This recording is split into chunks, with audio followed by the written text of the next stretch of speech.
نحمدہ ونصلی ونسلم علی رسولہ الکریم۔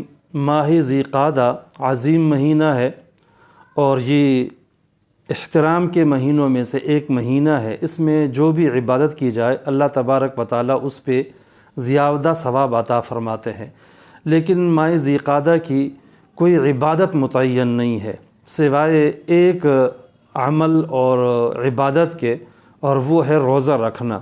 چنانچہ اس مہینے میں روزہ رکھنے کی ترغیب حدیث میں اس طرح آئی ہے کہ سنن ابو داود میں ایک روایت ہے، ایک صحابی نے آپ صلی اللہ علیہ وسلم کے روزے کے بارے میں پوچھا تو آپ صلی اللہ علیہ وسلم نے فرمایا، سم شہر الصبر و یوم من کل شہر، ایک تو صبر والے مہینے کے روزے رکھو۔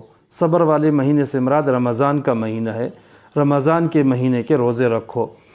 اور ساتھ فرمایا دوسرا یہ ہے کہ ہر مہینے ایک روزہ رکھو۔ تو اس صحابی نے فرمایا، زدنی، اے اللہ کے نبی مجھے زیادہ روزے بتائیں، فإن بی قوہ، اس لیے کہ مجھ میں طاقت زیادہ ہے، میں زیادہ رکھنا چاہتا ہوں۔ تو آپ صلی اللہ علیہ وسلم نے ارشاد فرمایا، سم یومین من کل شہر، ہر مہینے میں 2 روزے رکھو۔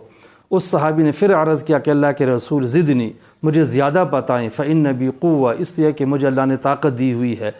آپ نے فرمایا کہ پھر ہر مہینے میں 3 روزے رکھا کرو، کوئی بھی 3 ہو جائیں، شروع میں، آخر میں، اس میں ایام بیز بھی آ جاتے ہیں۔ تو ان صحابی نے پھر عرض کیا کہ یا رسول اللہ، مجھے طاقت ہے، مجھے شوق بھی ہے، مجھے اور بتائیں۔ تو آپ صلی اللہ علیہ وسلم نے ارشاد فرمایا کہ سمل حرما وترک، یہ جو حرمت کے مہینے ہیں ان میں روزہ رکھو اور چھوڑو۔ اور آپ صلی اللہ علیہ وسلم نے 3 انگلیوں کے ساتھ اشارہ کیا، یوں کہا کہ حرمت کے مہینوں میں 3 روزے رکھو اور پھر چھوڑ دیا کرو، پھر رکھو پھر چھوڑ دیا کرو۔